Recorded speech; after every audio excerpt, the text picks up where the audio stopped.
Hey, what's up, everybody? Welcome back to another episode of OneMicNite Talk.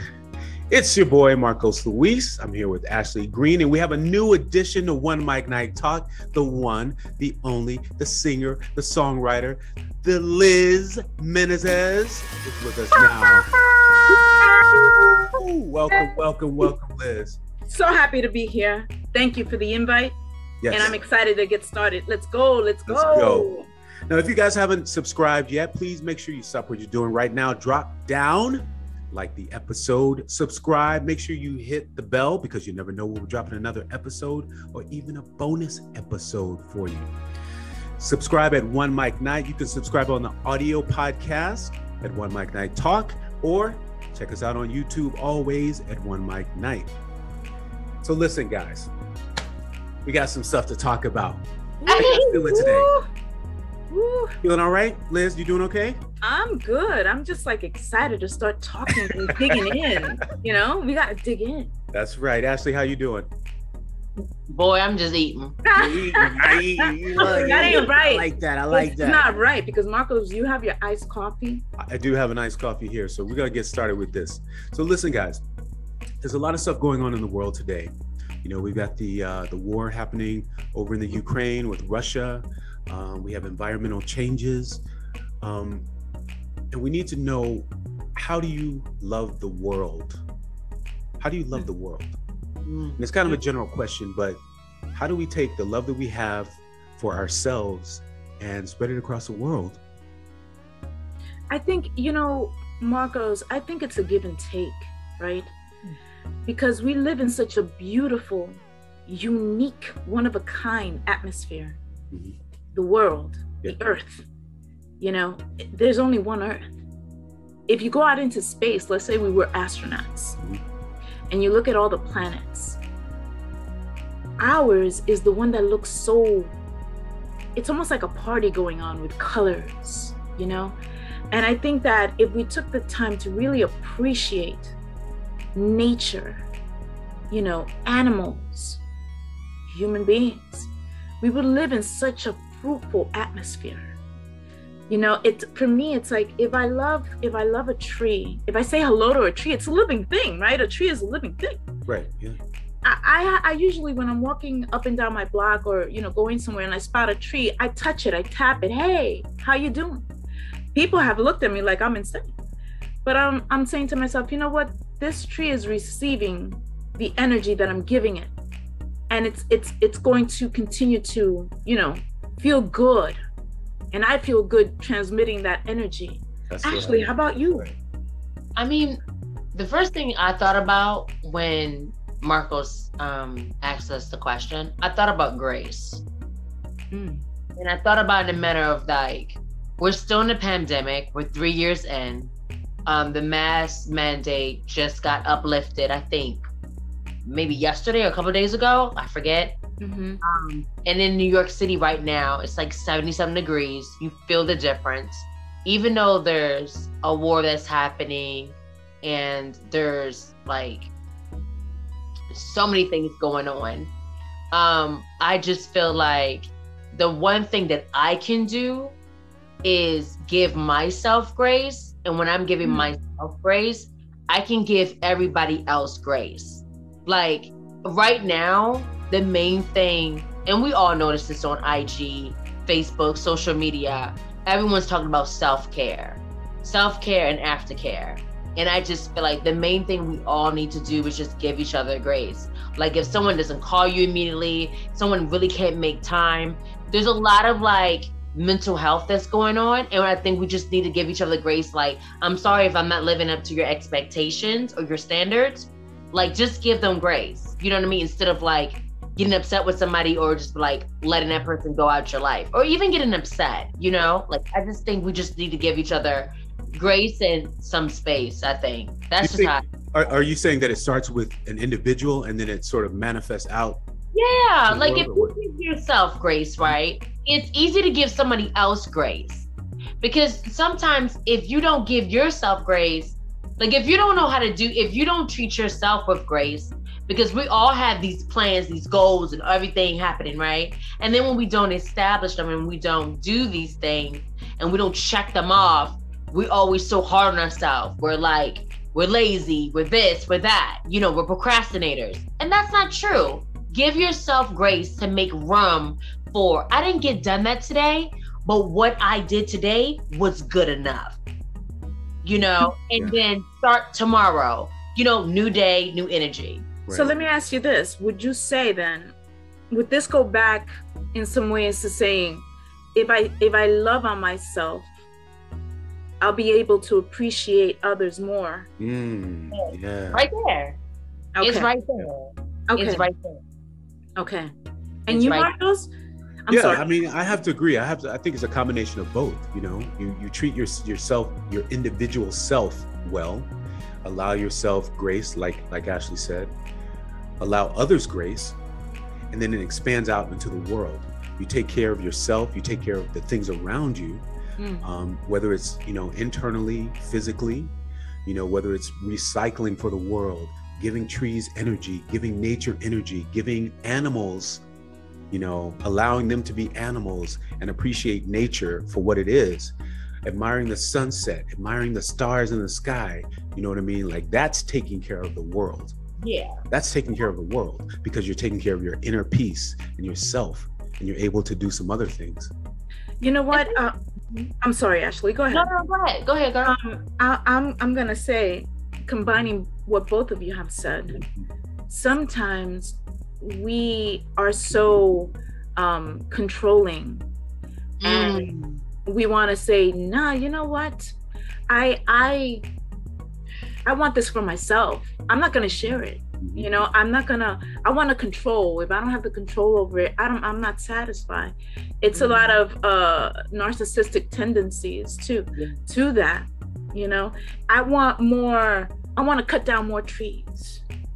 I want to be the spotlight, you know, and through that, we're absorbing love that we can be distributing outwardly. And therefore we're depriving ourselves, and we're depriving others, and we're depriving and taking away from the world. No, definitely. I agree with that. Like, I was thinking to myself just now, I was just like, if you take care, like we were just saying, like if you take care of yourself, and when you see a stranger, you give them a smile, or you say, hey girl, you look beautiful today. I don't know how many times I have been like bummy or sick this week, where it's like someone just to say like, hey, you look beautiful, or I love your smile. Yeah. Like those little things, I don't care what nobody says. Those things count. Especially when you wake up in the morning. Yeah. Those things count. You know, that's funny you say that, because let me tell you this quick story, because you can, wow man, this really aside, but yeah. Hold on now. Right, got a story. Because I think about myself. I walk to work the same way every week, right? Every day, every morning when I walk to work. Okay. So everybody's got tunnel vision. Everybody's going to the train like this. Nobody's making eye contact. Every now and then I'll catch someone's eye and I'll smile and say, first smile of the day. A whole new. I like that. Yeah, I like that. I like that. You know what I mean? And then another thing that happened to me too, this 2 weeks ago, I walked to work the same way. And I think I told you the story, Ashley, but I see this lady every day that I go to work. A lot of times I'm on the phone with my mother and I talk to her, say, hey, you know, I see this lady, she's so nice. She's got a different hairdo every day. She's, you know, older lady. We see each other, we just smile every time we walk by. So the pandemic happened. I haven't seen her for 3 years. So back on the track last week, we bumped into each other at the same time. Never talked to her. She ran up to me like she knew me this entire time. She was trying to hug me. She's like, my kids are all grown up now. I'm like, I was like, I said, hey, how are you? I said, what's your name? She said, my name is Lube. I said, Lube? She said, yes, Lube. She said, I'm a nanny. She said, I know. I said, wow. I said, I see you every day that we walk here. We've never said anything to each other, but I was wondering how you were doing. Wow. You know what I mean? That's the human connection. That's the human connection. You never know what you like like how you respond and how people respond to you. Exactly. You do not know. Right. You do not know. So every day That's you walk by. People, be nice to your bodega people. Yes. Yes. Yep. Yes. And you know what? We carry each other. We do. Whether it be hands-on, whether it be virtually, whether it be a word, whether it be us just living. People are looking. People are looking for inspiration and inspiration. So it's a human experience. I think you're absolutely right. I think part of that is almost like staying in touch with your inner child. Yes. You know what I mean? Yes. Like as long as you stay a kid, or as long as you look at the world in sort of an innocent, clear, loving, pure view, there's a lot to be said about that. Because as we get older, we get so jaded with things, and jaded with the way things are run and put together. It's hard. But let me ask you this, both of you. I love where this is going. I love it. The inner child, to both of you. Do you stay in touch with that inner child? Do you speak to that inner child still? And how is that inner child doing? I'm relating to your grown-up self.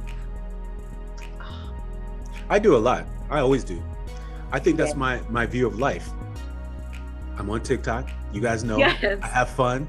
Yes. You know what I mean? I keep it light. I mean, when it comes down to doing business, I do business. But my whole life perspective is why? Have fun, live life, take people for what they're, what you think they are. Give people the benefit of the doubt. Right. You're not mean until you're proven to be mean. You know what I mean? Like, I'm always going to be nice. I'm always going to be kind. I'm always going to do it like a child, like I'm meeting for the first time, until proven otherwise. I love that. I was going to say, I definitely do. You can tell. Look at your face. You can tell. She just lit up. Turned into a child, right? She just lit up. I definitely do. And I feel like there's two. Like I feel like she's so. Because I feel like there's two types of like inner child for me. There's the one that's like, not to get too deep in it, but that's the one where it's like where you deal with trauma. And she tries to protect you and warn you, and the antennas come up. And there's the one, like he said, the innocence that comes through the eyes of like Marcos is saying, like, you're not proven guilty until you do it. You know what I mean? But I also think my inner child is so great at radiating people. Like, that's why we're all here, like in this. Right. Radiating people, because it's just like, until you prove to me that you're not trustworthy, your other things that doesn't kind of like come to my standards and expectations of what I need in my life, then I think like we'll always be good. You know what I mean? I think the adult version is always like, no, I'm done. It's over. I ain't got time. But the child version's like, no, I can forgive that. We all need room for forgiveness. Yeah, exactly. Yeah. So, and also I think my inner child definitely doesn't take myself serious to a point. You know what I mean? Like, there's certain things I'd be like, it ain't even that serious. Like, we're not doing that. Like, it's not that. Next. Serious. What do you think, Liz? You know what? For me, it's a constant. I'm living it on a constant. Because I remember when I wrote my first song, I was 9. Right. And I said to myself, man, this is cool. I could actually do this. I would hear other singers. I'll relate it. I'll connect it. I would relate to other singers, right? And okay, I'll never make it. I'll never do that. Nobody's ever going to hear me. And I live it now, maybe not on a grand scale, right, but I'm living it. Right. And that inner child in me says, you know what? You can do whatever you set your mind to. Remember when you were 9 and you picked up that pencil and you wrote those lines? It was simplistic then. Right. But it ain't simplistic now. Right. Because you're actually living it. And anything you set your mind to, little girl, as an adult, it's possibilities. It's possibilities. And I think you hit the nail right on the head, because I think as a child, you don't even think about it. You just do it. You say, I'm going to do this. Do it. Right. You dream. Yeah. And as an adult. You're scared about failing. Yeah. You just be like, I want to try something new. Let's go. Let's go. Right. Let's go. Right. And as we get older, we get set in our ways, and the fear sets in. So we don't take the chances that you did when you're younger. And we're always thinking, I think as adults, we're always thinking about the outcome. Right. Why is that though? Why is that? Why do we already set up the limit? I think it's bills. I think we're always worried about paying bills. Right. Responsibility. If you ain't making money, why are we doing it? Right. But here's the thing though. You're absolutely right. And I think that if we all gave up that fear of you have to be responsible to a certain extent, of course. Right. We gotta give up most of that fear about how is this going to get paid, or how am I going to do this, and allow something else to come in, the opportunity for something better might actually be there. Right. You might make tenfold the money. Man, Marcos, you just hit something. Right? Fear. It's the fear. It's like we're reaching the end of the journey before we even start the journey. Right. We're already installing fear and limiting the possibility. Yep. Right. The mindset should be, I don't want to fear. I want to do this. Yeah. I want to take that chance on me. Right. I'm worthy of that chance. You know? And I love what both of you said. As a child, you endlessly dream. You endlessly see, the possibilities. I can sing, I can dance. You grab the comb, you sing, you hear a song, you dance, there's freedom. Yeah. As a child. Right. And as you grow older, you box yourself. Right. From what could be. And I think that is something that people should look at it a little bit more and say, you know what? I'm so fearfully and wonderfully made. I'm so full of possibility, so full of imagination. I can do things. I can advance in things. Fear has no hold on me. You know what I mean? Definitely. Yeah. I think a lot of it too. I mean, go ahead. I'm sorry. We don't, it's the fear, but also at some point people lose the passion for what they're doing because they're not getting the results that they intended or that they wanted. And I think that part of it too is we have to know that our journey is not going to be what we mapped out. We have to be flexible. Yes. We have to change. Just because we think we're going down this road, there might be a fork in the road that's going to take us out this way, and then we're going to come back to that road, and go further. Yeah. So the journey's not always good. The trajectory is not always going to be the way we plan, and you have to lose that fear.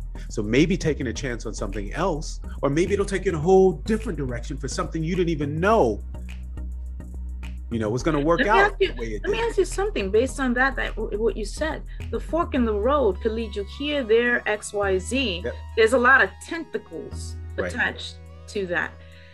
Have you ever decided, both of you, this is to both of you, have you ever decided to take, you have the fork.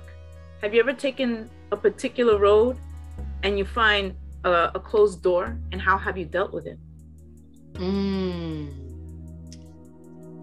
I've taken a different road. I don't know if the door is closed, but it's been a difficult journey, but it's also opened doors for other things. So, if you start out, say, I'm an actor, I'm going to be famous, I'm going to be on a TV show, I'm going to be this, I'm going to be that. Who knew that years later I would be still acting, but I would be doing this?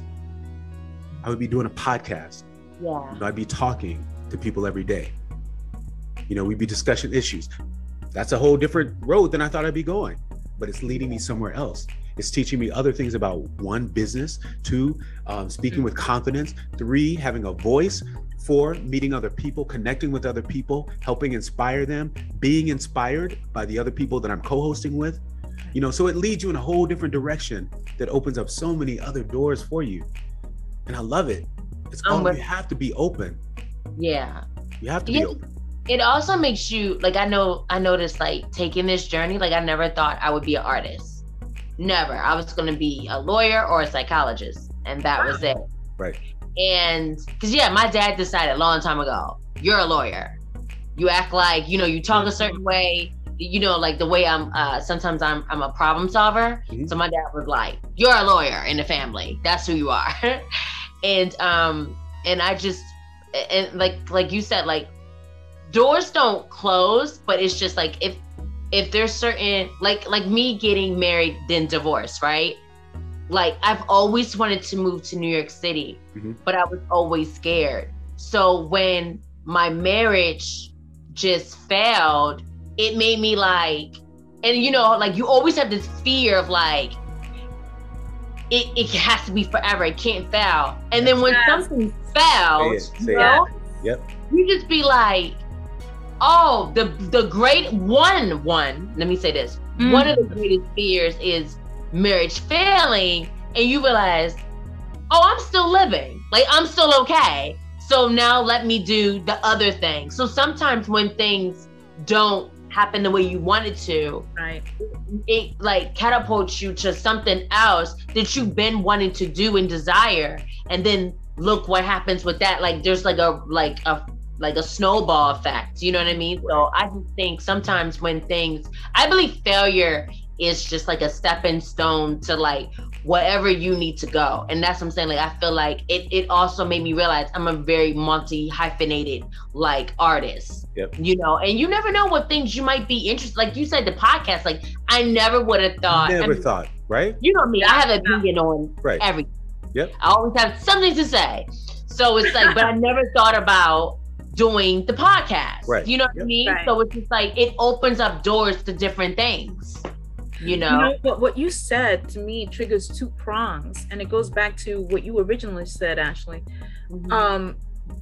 By failure and looking back on it, right? And it's not failure, it's change. You have the opportunity to love on yourself again, to change that energy and focus on yourself again. And say, you know what, there's a crack in the jar right now, but that crack is experience, and that crack that formed can be healed. And let me love back on myself and help that grow and heal, right? And then the possibilities, again, you're discovering that what we call failure, which is not, I don't want to call it failure. I don't like that word. It has a lot of weight on it that's not so positive. We use that connotation as a negative a lot. It's actually a badge of honor, to be honest. Yeah, let's look at it that way. That's what I'm trying to get at, Marcos. Yes. It stops you from going down a road that you're not meant to be. Like that's why I feel like it's great. I tell people it's great to quit something that doesn't spark you. Yes. It's okay, right? It's all right. It's okay. It's all right to do that. Yeah. You know, it's like, let's take those kind of words and change them around. Mm-hmm. And how do those words, how can we find the positive in words that have a heavy negative connotation to them? Exactly. You know? Actually, I want to go back to what you just said. So with the failure, so say you close the door to something and it's okay, you quit something. Do you ever how do you take ownership for that? How do you become okay with that? Or how do you deal with people after that? So maybe the people are upset, or maybe the people, don't want to talk to you anymore. How do you take ownership of the action? I mean, okay, the first thing I do, you know me, I look at myself, and you know how I be doing my pep talks in the mirror, like, girl. The first thing I think about is like, wow, Ashley, like, there's some things you don't want anymore.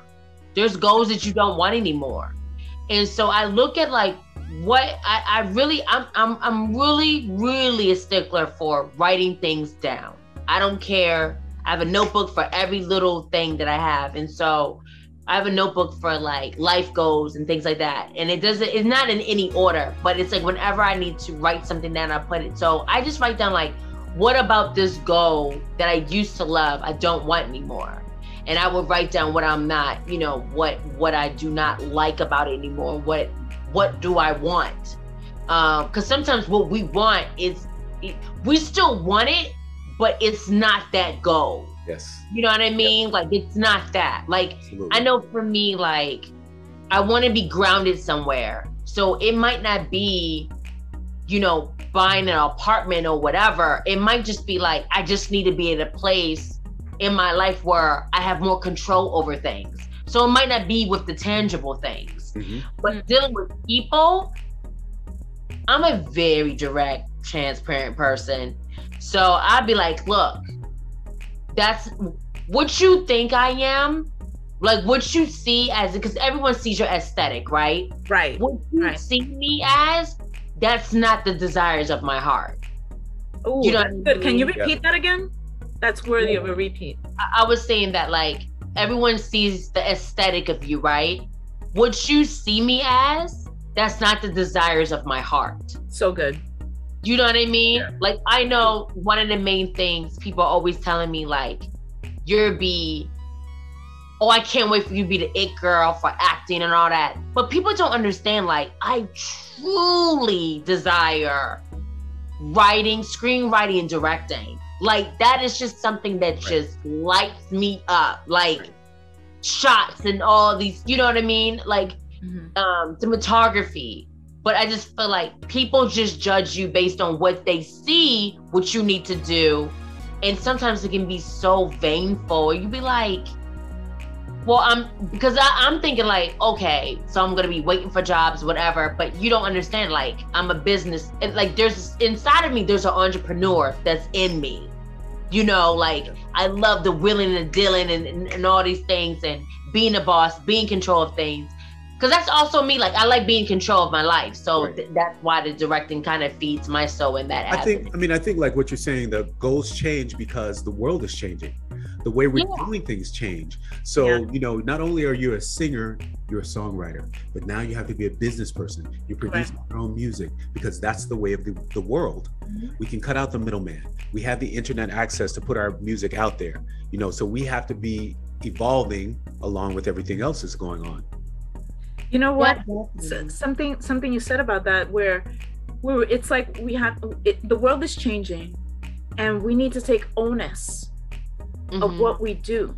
Yep. And we need to be have like a kind of like, no, I know what I'm doing. Have confidence in ourselves. You know, I know what I'm doing. I've been in this for this amount of time. You know, respect another person's, you know, work, opinion, but also don't allow yourself to be silenced. Is what I'm trying to say. That's it. Yeah. Good. I love that. I love that too. I was just gonna say that's definitely taking ownership of your action. Ownership. Yeah. Well, guys, we want to know what you think about it too. How do you take ownership of your actions? How do you love the world? How do you keep loving the world? And do you stay in touch with your inner child? Please let us know. Leave us a comment down below and join us for the next One Mic Night Talk. I'm Marcos Luis. You can find me on all social media at Marcos Luis, MarcosLuis. How can they find you, Ashley? IG, I'm going to get there with TikTok. I'm going to get there. You'll get there. I believe it. Liz, how can we find you? You can find me at Liz Menezes Music. Let me spell that out. It's Liz, LizMenezes Music on all IG platforms. And there you have it. And you can find the show at One Mic Night Everything. One Mic Night is spelled ONEMICNITE. Thank you for joining us for One Mic Night Talk. We'll see you next time. Later.